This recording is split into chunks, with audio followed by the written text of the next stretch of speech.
Na verdade, esse aqui, o que eu vou compartilhar com vocês hoje, na verdade seria um estudo dos inimigos da oração. Mas aí na hora que eu comecei a me preparar e pedindo a Deus uma inspiração, eu me lembrei, por que eu não consigo orar? Sabe, o que Deus ele trouxe para nós hoje, irmão? Se nós tivéssemos uma predisposição para nos dedicarmos mais à oração, nós com certeza não sofreríamos o que estamos sofrendo. A Bíblia fala que a oração deve ser um desempenho de cada um de nós. Só que não é aquela oração, irmão, relapsa. Não é aquela oração feita de qualquer maneira. Tem gente que acha que está na beira do fogão, fazendo a comida e falando com Deus, é oração. Não é não. A pessoa pensa que na hora que ela está limpando a casa e falando com Deus, é como se diz em outras palavras, já fiz a minha oração. Claro que não. Na verdade, me desculpe a franqueza, é mais uma desculpa para o preguiçoso que não ora. O apóstolo Paulo nos deu um ensinamento através de Filipenses capítulo 3, que ele disse o seguinte, que por causa desta causa, eu me coloco de joelhos diante de Deus. Nós temos que aprender a pegar aquilo que é a nossa causa. Coloca para mim Filipenses 3,13. Olha o que diz lá, para a gente poder entender melhor. Efésios 3,13. Efésios 3,13. Diz assim, olha só o que está escrito lá. Em nome de Jesus. Portanto vos peço que não desfaleçais nas minhas tribulações por vós, que são a vossa glória. Por causa disso eu me ponho de joelhos perante o Pai de nosso Senhor Jesus. Irmão, quantos de nós não pegamos aquela causa e nos colocamos diante de Deus e não cessamos de orar até ver aquela situação ser transformada? Ah, pastor, mas eu já orei, eu já falei com Deus. Meu irmão, você tem que sair da oração com aquela convicção, aquela certeza de que o que você apresentou diante de Deus foi alcançado. Mas pode acontecer que você ore ali 40, 50, às vezes uma hora e você não tem aquela certeza? Pode acontecer, você vai voltar para a sua vida ativa novamente, mas logo daqui a pouco você vai abrir um outro propósito de oração. Você vai abrir um outro espaço de oração. Se orou de manhã, agora eu vou orar à tarde. Orou de manhã à tarde, agora eu vou orar à noite. Orou de manhã, de tarde e noite, agora eu vou orar de madrugada. O que eu não posso é me conformar com o sentimento de perda, com o sentimento de fracasso, com o sentimento de derrota. O apóstolo Paulo entendeu tão bem a seriedade da oração, que a Bíblia fala que por causa daquela situação, ele se colocava diante de Deus. A gente não faz isso. A gente ora de maneira aleatória e muitas vezes até de qualquer jeito e temos aquela sensação de dever cumprido. Não engana você. Não deixa o inimigo te enganar. Aquilo não é oração. Oração é quando você faz aquilo que a Bíblia fala. Você abre mão de qualquer distração, você entra no teu aposento, ali você concentra a sua fé e inicia uma guerra, inicia uma batalha. Eu já dei um testemunho há muito tempo atrás, mas sempre é oportuno lembrar. Teve um período na minha vida que a minha mãe e a minha irmã, elas não estavam se dando bem. A coisa era feia, né? E eu me lembro que um dia eu fui para o fundo da minha casa e fui fazer uma oração. E na hora que eu comecei a orar, tanto por ela como pela minha irmã, eu pude pressentir uma presença maligna, diabólica naquele lugar. Tanto que foi uma das primeiras vezes que eu tive uma visão espiritual. No fundo de casa, lá no canto da minha casa, eu pude ver um demônio. E eu continuando a oração, eu vi o vulto passar em cima do muro da casa. Eu falei assim, então é você, Satanás. É você que está colocando essa incompatibilidade entre uma e a outra. E foi aquele momento, irmão, que eu travei uma batalha, uma guerra, que eu realmente orei para aquele mal que viesse a cair por terra. Naquele tempo, quando eu fiz essa oração, a disputa, a luta, a incompatibilidade entre elas caíram por terra. Meu irmão, o apóstolo Paulo fala para nós sermos mais objetivos naquilo que a gente quer. Para de enganar você mesma, para de enganar você mesmo, achando que quando você está lá na obra, fazendo o seu trabalho, e você está falando com Deus, você fez sua oração. Não, isso não é oração. Não pense que o fato de você estar lá lavando a roupa, e aí ouvindo uma canção, você chorou e você fez uma oração. Não, isso não é o suficiente. Nós temos que fazer como o apóstolo Paulo. Nós temos que nos colocar diante de Deus por causa daquela situação. Por causa desta causa, diante desta causa, é que eu me coloco diante de Deus para orar.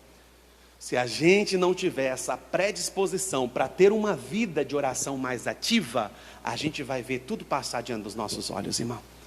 A gente não se fortalece, a gente não se capacita, a gente não se revigora diante de Deus, e aquilo que era para ter vindo, demora para chegar. E é natural, a Bíblia fala que a esperança demorada, o que ela faz com o coração? Enfraquece.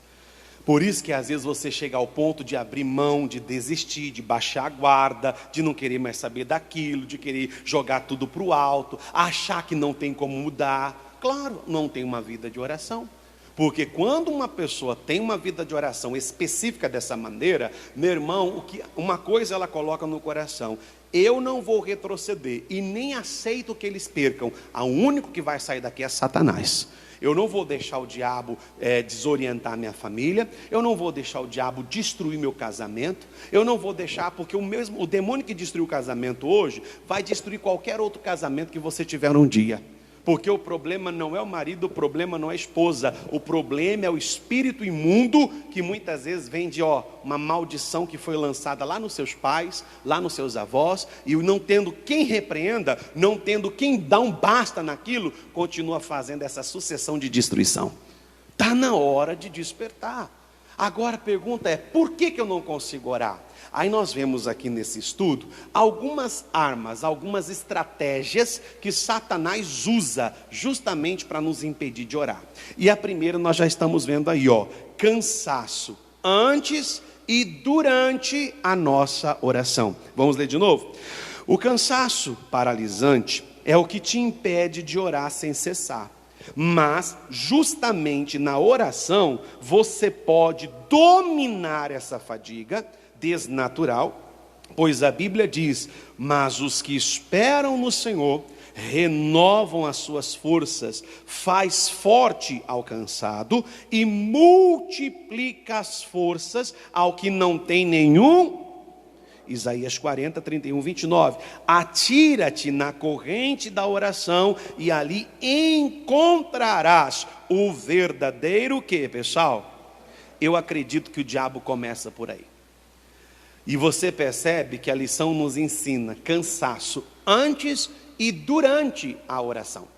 Porque às vezes o cansaço que vem antes da oração nunca deixa você dar início a um propósito de oração. O cansaço que vem antes nunca deixa você realmente começar algo. Muitas vezes você chega na sua casa e você fala: não, daqui a pouco eu vou orar. Não, mais tarde, deixa eu relaxar um pouco aqui, vou tomar um banho, vou colocar os pés para cima. Afinal de contas, o meu dia foi muito difícil. Hoje o meu dia foi muito corrido, eu passei por vários estresses. Deixa eu me desestressar um pouquinho aqui e daqui a pouco eu vou falar com Deus. E aí, meu irmão, quando o sangue esfria, é aí que você parece que o sofá parece que te abraça assim, te segura, a cama então te prende, parece que passa uma corrente, e aí você não consegue nem se levantar. E o pior de tudo, não é que a gente que isso é surpresa para nós, porque você já passou por essa experiência, tanto que das outras vezes você disse: olha, quando eu chegar em casa eu já vou direto para a oração, eu não vou tomar banho, não vou relaxar, não vou sentar no sofá, não vou sentar na cama, não vou deitar, pelo contrário, eu vou já direto fazer o que eu preciso fazer. Meu irmão, o cansaço antes te impede de começar, e o cansaço durante faz com que você não prolongue. Você já parou para analisar como que para algumas pessoas esse pequeno tempo que nós temos na igreja de buscar é tão cansativo? Vou pegar por exemplo o de domingo. Domingo, quais são os horários do culto? Me ajuda aí, vamos lá. De domingo, quais são os horários do culto? De manhã começa a que hora? E à noite? Mas tem gente que o culto começa às 8 e chega às 8h20. Tem gente que o culto começa às 18 horas e chega às 18h30. A pessoa não tem aquela predisposição para chegar em ponto, para começar aquele momento de busca com Deus. Não. A pessoa muitas vezes, ela até presume as coisas. Espera aí, o pastor entra geralmente 8h20, já que é o culto de manhã. Ah, não tem problema não, quando eu chegar lá 8h20 o pastor está entrando. Meu irmão, não faz isso.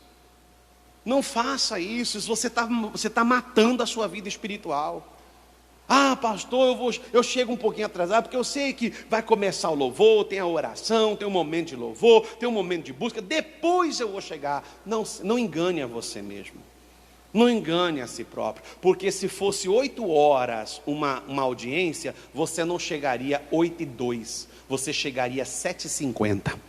Você chegaria com antecedência, 10, 15 minutos antes, para que não aconteça que você se atrase e perca aquela audiência. Mas quando você se atrasa para vir à igreja, você perde uma audiência com o Rei dos Reis, com o Senhor do Senhor, o juiz de todos os juízes. A mesma coisa vale para o culto da noite. Meu irmão, o cansaço antes impede você de começar. Então, peraí, pastor, eu preciso driblar isso. Eu preciso ser estratégico quanto a meu cansaço. Eu sei que o maior pico de cansaço meu é tal horário, então eu vou reservar minha oração para esse momento. Eu não vou falar com Deus esboçando, não. Eu não vou falar com Deus pestanejando, não. Eu não vou falar com Deus assim, balançar para lá e para cá e estar com a cabeça lá em Bagdá, como diz o ditado. Não, eu vou falar com consciência, com entendimento. Por isso que o apóstolo Paulo fala para a gente orar com entendimento. Tem gente, irmão, que só mexe a boca, mas se você terminar o culto e terminar a oração e perguntar a essa pessoa o que ela acabou de orar, ela não sabe te dizer o que é. Ela pode na hora falar, não, eu orei pela minha família, eu orei pelo meu... Não, sim, mas o que você orou? Ah, mas a gente não consegue memorizar. Por que eu consigo? Por que outras pessoas conseguem? Por que outros conseguem e você não? O cansaço é uma das ferramentas do diabo, antes, para que você nunca inicie nada. Você nunca lança a mão sobre o arado, você nunca faz nada. E o cansaço durante faz com que você não prolongue. A pessoa começa a orar, e aí parece que vai pesando, daqui a pouco a pessoa já abre o olho, aí daqui a pouco dá sede, aí dá vontade de ir no banheiro. Isso que eu estou falando dentro de casa também. Não é só na igreja não, irmão. Não é só na igreja não. E dentro de casa a pessoa está lá no quarto, daqui a pouco, não, deixa eu ir no banheiro, vai no banheiro, e o pior que vai lá assim, ó. Faz o que tem que fazer. Não teve nem educação com Jesus. É sério, irmão. Cansaço antes e durante faz com que você não prolongue o seu tempo de oração. Há quanto tempo você não tem esse prazer de buscar através da oração? Uma das estratégias do diabo é o cansaço. Olha o que diz Marcos capítulo 14, versículo 32.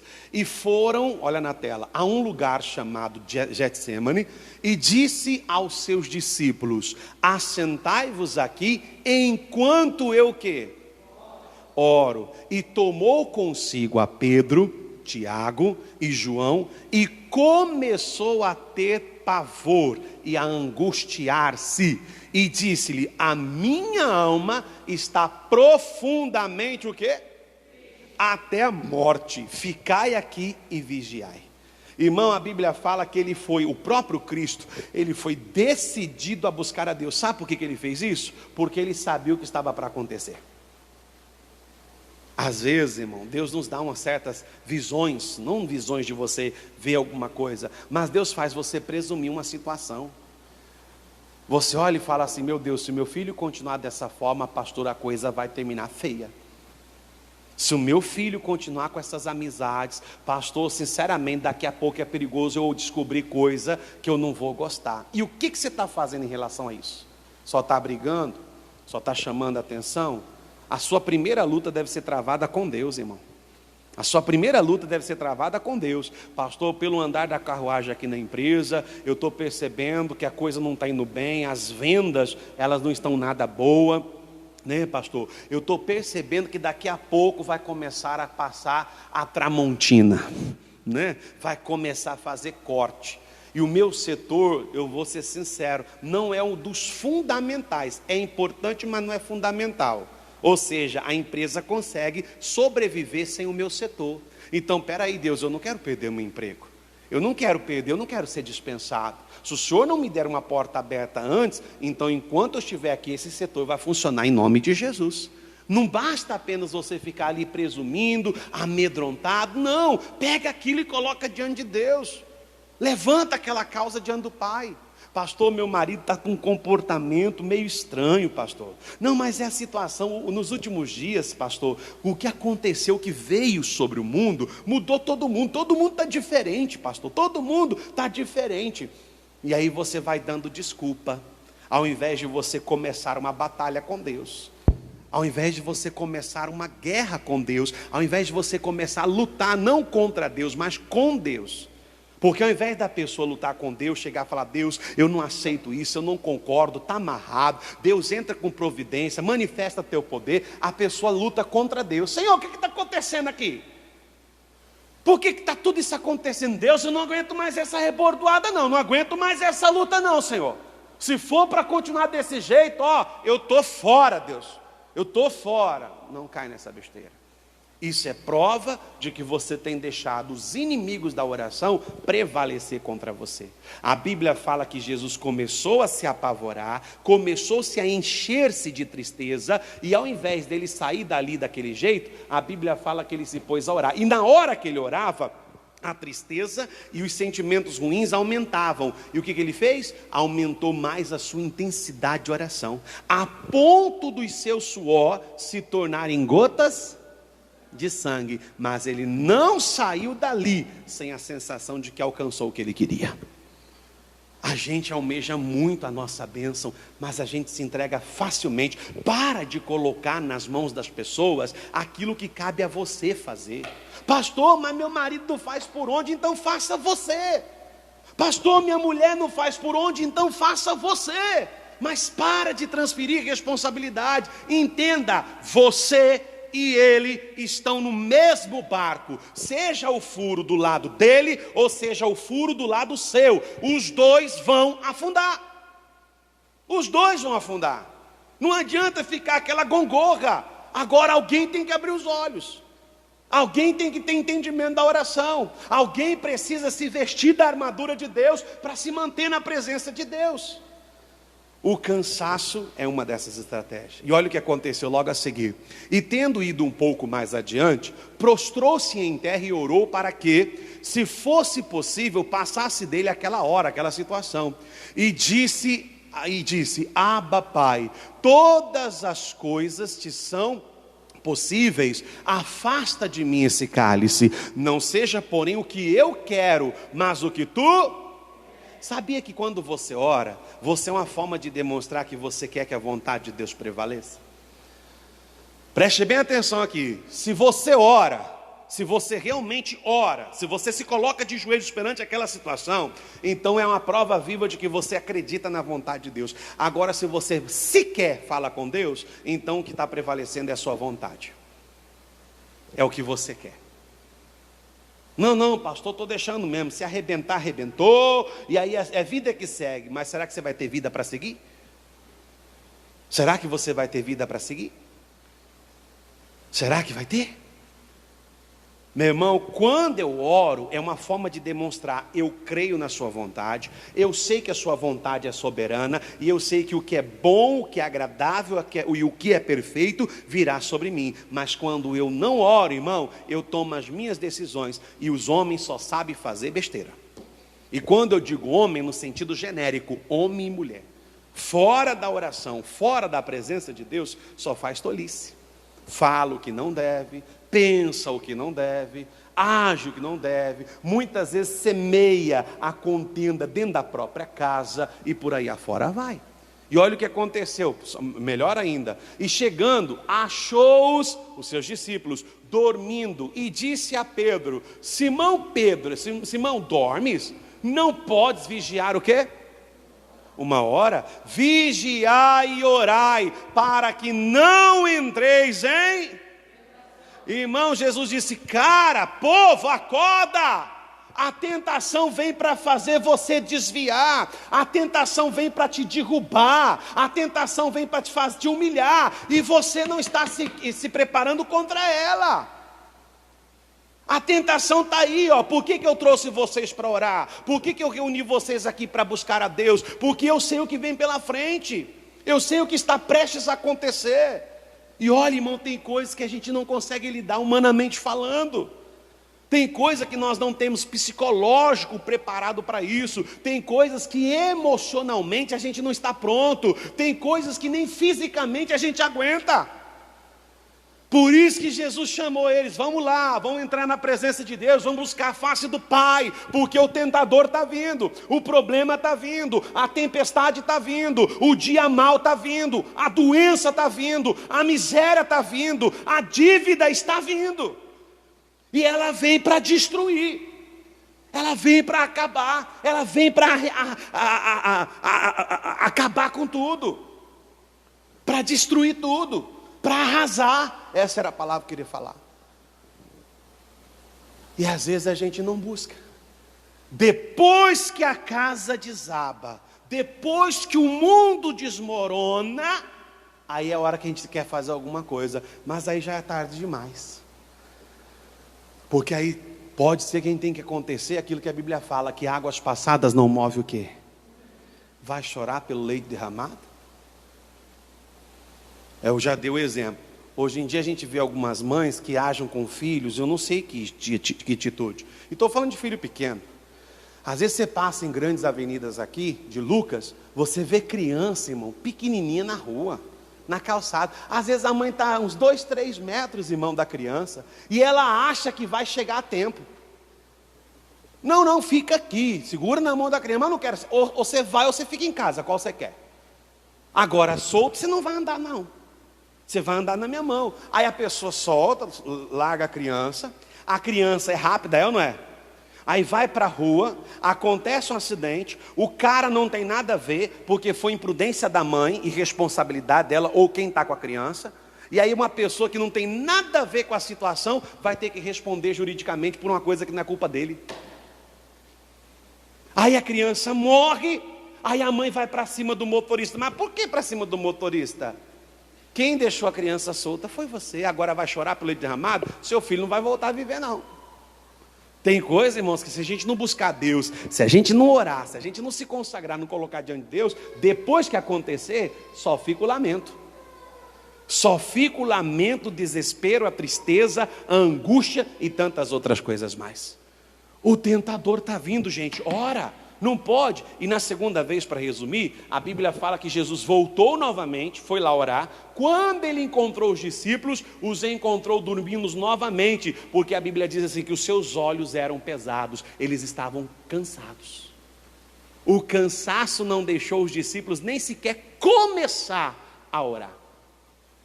Está na hora de você lidar com o seu cansaço de uma outra forma. Amém, pessoal? Segunda coisa, o que está aí? Segunda coisa, o que está escrito aí? Distração. Pastor, o que é distração? Eu já preguei aqui em outras vezes que distração é desvio de valores. Ou seja, a pessoa deixa de dar importância àquilo que realmente é importante e acaba se prendendo a coisas volúveis. Acaba se prendendo a coisas insignificantes. A pessoa deixa de olhar, ver o que é mais importante e fica se prendendo em besteirinha. Isso, irmão, a Bíblia fala que as contendas é como ferrolhos de um palácio. Tem casamento, tem família que está se desintegrando, está se desestruturando, não é por causa de adultério, não é por causa de infidelidade, não é por causa de dívida, mas por causa de um espírito rixoso. O homem não pode ver a mulher fazer nada que está no encalço reclamando. Por sua vez, a mulher não pode ver o marido fazer nada que ela está no encalço reclamando. E se ela não encontra alguma coisa para reclamar, ela inventa alguma coisa. Eu preciso inventar alguma coisa. Eu preciso me prender em alguma coisa. Cuidado. O espírito de pessoas rixosas não deixa o ambiente em paz. Sabe, não deixa o ambiente tranquilo.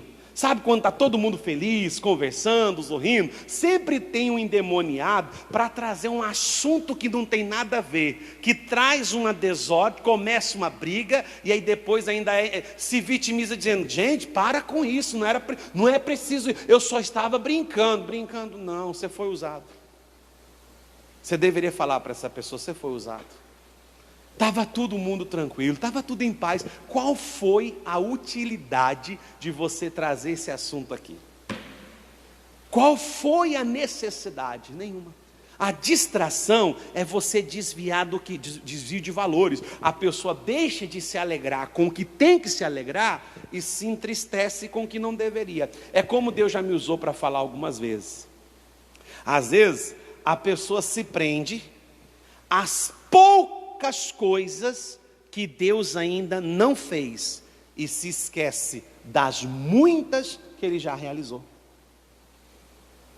A pessoa se prende, não, porque ainda não aconteceu exatamente aquilo. Mas meu filho, olha para o outro lado e veja tudo que Deus já fez até agora. Não estou falando para você deixar de continuar lutando, mas ao invés de você usar o motivo que ainda não aconteceu para murmurar, use os muitos motivos para agradecer. Distração é desvio de valores. A pessoa deixa de dar importância àquilo que realmente é importante e se prende a coisas que não têm valor algum. Olha o que diz aí: não consegue concentrar-te, outros pensamentos te assaltam. Durante a oração percebe assustado que os teus pensamentos estão onde? Longe. Essa arma do inimigo fica sem efeito com a oração em voz. Então olha para o seu irmão e fala assim, na igreja, fala para o seu irmão, na igreja, para de cochichar. Sabe aquela oração de chamar gato? Pss, pss, pss, pss, pss, pss, pss, pss. Irmão, o diabo ama crente que faz oração de gato. Ah, mas o diabo até fica perto, vou ficar perto porque esse aqui é dos meus. Vou ficar junto amarrado. Vou ficar aqui, isso aqui é dos meus, isso aqui quase não abre a boca para nada. Meu irmão, não faça isso. Está na igreja, rasga o coração, abre a boca, fala com Deus. Você tem que aprender que a oração em voz alta faz com que seja bloqueado qualquer pensamento de distração. Eu falei hoje no culto pela manhã com o irmão e disse assim, você já percebeu como que isso é constante? Você pega para ler a Bíblia e você começa a ler. Daqui a pouco você se distrai com alguma coisa. Aí você vai ler de novo. Aí você começa a ler novamente. Daqui a pouco você se distrai. Aí você tem que ler de novo. Às vezes um capítulo você lê ele 10 vezes. Porque a mente se distrai, vai em outro canto. Aprenda a tirar tudo e qualquer coisa que seja distração. Jesus nos ensinou isso em Mateus capítulo 6, versículo 5. Olha o que diz lá em Mateus capítulo 5, 6, 5 mesmo.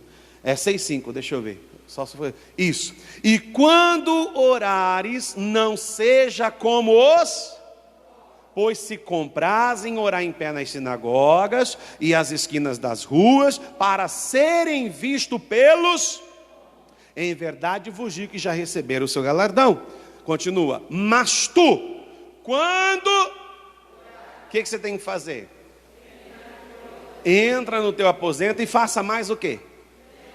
Aí está o grande segredo. A pessoa, às vezes, ela entra no aposento, mas não fecha a porta. E a porta ali que Deus está falando, não é a porta física da tua casa não, irmão. Às vezes é o celular que você deixa lá diante dos seus olhos. Você começa a orar, começa a falar com Deus, daqui a pouco ele vibra e você já pega, continua orando e vai mexendo no celular. Aí daqui a pouco você está orando, daqui a pouco você parou de olhar e está mexendo. Está amarrado, tem que orar. Aí desliga e vai orar. Não, pastor, que eu deixo para poder colocar uma canção e eu poder entrar na presença de Deus. Então baixa a canção, tira da internet, pronto. Ah, pastor, mas eu tenho que deixar ligado porque vai que é uma emergência. E naquele tempo que não tinha celular, era só orelhão. Alguém ligava você lá no orelhão para você correr lá na emergência? Por que hoje a gente usa como desculpa o celular que tem que estar todos os tempos? Cuidado. O celular pode estar virando teu Deus. Pode ser que o celular está fazendo você se tornar servo, quando na verdade você deveria ser Senhor. A distração está presente em muitas coisas. Você está ali orando, de repente você ouve um barulho, aí você já não ora mais, você já fica pensando, Deus, o que é? É demônio ou não? Será que o diabo veio aqui reclamar, pastor? Deus, o que está acontecendo? Né? A distração. Vamos lá. Terceira coisa, além do cansaço vem a distração. E a terceira é o quê? Intranquilidade. O quê, pessoal? Que ao mesmo tempo é o quê, pessoal? Que ao mesmo tempo também é a ansiedade. Sabe, tem gente que não aprendeu a tranquilizar o seu coração. Olha o que Jesus ele nos ensina no livro de Mateus capítulo 6, versículo 31. Eu não tinha deixado reservado, mas ele vai colocar rapidamente, 6:31. Ele diz assim, ó: não andeis, pois o quê? Pois o quê? Dizendo, que comeremos, ou que beberemos, ou com que nos vestiremos, porque todas essas coisas, quem que procura? De certo, vosso Pai Celestial. Quem que é o Pai Celestial? Deus. Bem sabe que necessitais de todas essas, mas buscai primeiro o reino e mais o quê? E todas essas coisas. Que coisas são essas que têm deixado você sem paz? Pastor, eu preciso que aquela causa seja julgada, pastor. Tá, vai resolver você ficar perturbado? Lendo o mesmo texto de Mateus capítulo 6, no livro de Lucas capítulo 12, versículo 26, que é o mesmo texto, olha o que Jesus acrescenta nessa questão. Ele diz assim, ó: pois se nem ainda pode lidar com as coisas mínimas, então por que você está preocupado e ansioso pelas outras? Se eu não posso resolver um probleminha, se às vezes está fora da minha alçada, como diz o ditado, está fora do meu alcance lidar com uma coisa tão pequena, por que eu vou despender tempo, força e energia com aquilo que está além das minhas capacidades? Se com aquilo que eu posso fazer, muitas vezes eu não faço, por que agora eu vou me prender com as coisas que eu não sei, que eu não consigo? Por isso que ele diz, não andeis. No livro de Filipenses, capítulo 4, versículo 6, nós temos uma outra orientação que nós já estudamos muito aqui. Não estejais inquietos por coisa. Então olha para o seu irmão e diz assim, nada. Diga para o seu irmão mais alto, diga nada deve ser pretexto, desculpa para você ficar ansioso. Essa intranquilidade no coração, essa intranquilidade na alma, é aquela pessoa que fica, sabe, aflita, ela não tem paz consigo mesma. Sendo que o próprio Jesus disse, no mundo tereis aflições, mas tem de bom ânimo, porque eu venci, vocês também vão vencer. Vocês têm que ter minha paz. Cansaço, distração, intranquilidade interior. Vamos ler? Uma intranquilidade inexplicável muitas vezes te domina. Justamente esta intranquilidade só pode ser removida através do quê? Como que eu aprendo a orar? Responde, vai lá, como que eu aprendo a orar? Orando. Como que eu consigo vencer essa intranquilidade na alma? Orando. Como é que eu consigo vencer o cansaço? Orando. Como é que eu consigo vencer a distração? Orando. Tudo na sua vida se resolve numa só palavra: oração. Não tem outra coisa. E não seja aquela pessoa que sempre vai querer que os outros façam aquilo que você tem que fazer. Porque é muito cômodo. Ô pastor, eu estou passando por tudo isso. Ô pastor, eu estou enfrentando essas coisas. Pastor, apresenta a Deus, clama a Deus. Falei, beleza. Eu vou orar por você, irmão, eu vou pagar o preço diante de Deus, mas lembre-se de um detalhe, o livro que nós estamos lendo hoje, e espero que você esteja lendo, que é Amós. Ele disse, poderão andar dois juntos se não estiverem de comum acordo? O que adianta eu orar, mas você não ora? Eu me consagro, mas você não se consagra? Eu pago o preço, mas você não paga o preço? Estamos andando de comum acordo? Não.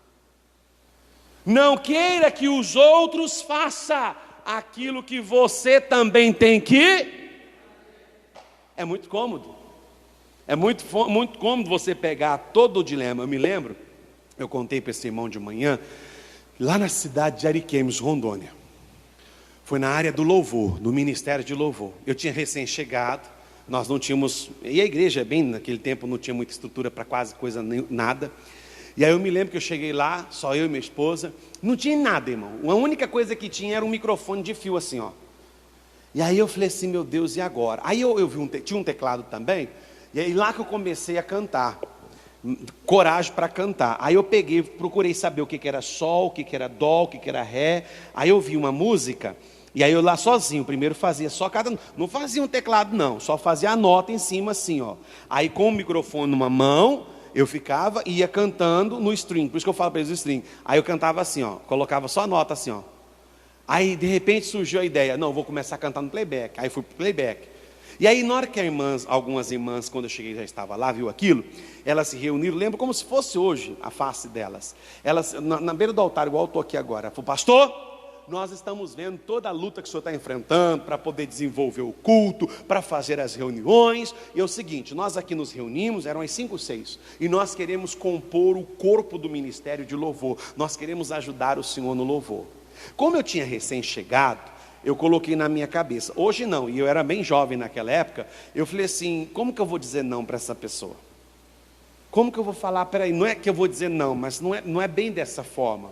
Eu falei assim, Jesus, se eu falar não, hoje em dia, naquela época já estava, imagina hoje, qualquer coisa a pessoa sai da igreja. Eu falei assim, Deus, o que eu vou fazer? Aí o Espírito Santo veio e me deu uma ideia. Aí eu falei assim, não, irmã, glória a Deus, graças a Deus que Deus levantou vocês, irmã, louvado seja. Só que tem um detalhe, você só precisa fazer uma coisa, viver a vida que o pastor vive. Vocês vão ter que orar o tempo que o pastor ora, vocês vão ter que se consagrar como o pastor se consagra, vocês vão ter que se dedicar a Deus da mesma maneira que o pastor se dedica. Irmão, aquele foi o único dia que elas falaram comigo e nunca mais. Nunca mais. É muito fácil a gente querer, é como diz aquele ditado, né? Todo mundo quer o que você conquistou, mas ninguém quer pagar o preço que você pagou para chegar onde você chegou. Meu irmão, olha o que Deus está nos ensinando. Não queira colocar na conta dos outros aquilo que você também tem que fazer. Eu não estou dizendo que eu não vou poder, você não pode pedir oração para mim, longe de mim. Esse é o meu ministério. A Bíblia fala, orai uns pelos, mas você não pode só jogar batata quente. A Bíblia fala que é necessário que andemos de comum acordo. Você pede para eu orar pela sua família, mas pouco você se apresenta a Deus por ela lá na sua casa. Você quer que Deus toque o coração do seu filho e pede para que eu ore por ele, mas na verdade você nem sequer espera ele dormir, vai lá na cama dele, estende a mão por ele, e aí agora sim você pode fazer uma oração silenciosa. É o único momento. É o único momento. Poderão dois andar juntos se não estiverem de comum acordo? O que adianta eu orar se você não faz isso? O que adianta eu me consagrar se você também não faz isso? O que adianta eu querer me pagar o preço se você não anda junto nessa corrente, nessa luta, nessa batalha? Não tem como. E a quarta e última coisa, pessoal, desânimo. Desânimo é uma das outras coisas. Pastor, o que é desânimo? Antes da gente ler, desânimo é... O desânimo, todo mundo sabe que é falta de ânimo, isso aí é praxe. Mas na verdade, o desânimo também tem a ver com falta de entusiasmo. O que é entusiasmo, pastor? Sabe aquele ardor, aquele sentimento, aquela coisa que te impulsiona a fazer algo que você quer? É esse ardor. Sabe, você está lá na sua cama, cansada, deitada no sofá, e você fala assim, poxa, eu estou com vontade de comer um pudim, mas vou ter que ir lá fazer, não tem ninguém para me ligar, não tem ninguém para eu pedir pudim, vou ter que fazer. Aí você fala assim, mas eu estou tão cansada, mas a vontade é maior do que o quê? Aí você se levanta e vai lá na cozinha e faz o pudim. É esse ardor, esse sentimento que te impulsiona. O desânimo é o principal e maior fator que o diabo usa para fazer com que as pessoas não vivam uma vida de oração. Por que eu não oro, pastor? Porque você deixa o cansaço falar mais alto antes da oração e muitas vezes durante a oração. Pastor, por que eu não oro? Porque você se distrai facilmente. Enquanto você está orando pela sua família, ao mesmo tempo você está com raiva dela.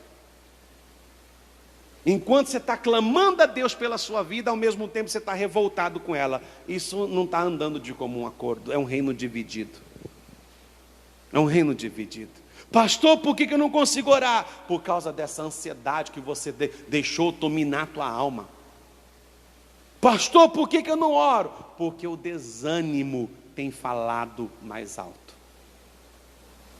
São esses os inimigos da oração. E eles só podem ser vencidos na oração. Fora dele não. Quem entendeu, diga amém. Vamos aplaudir o Senhor Jesus porque Ele merece.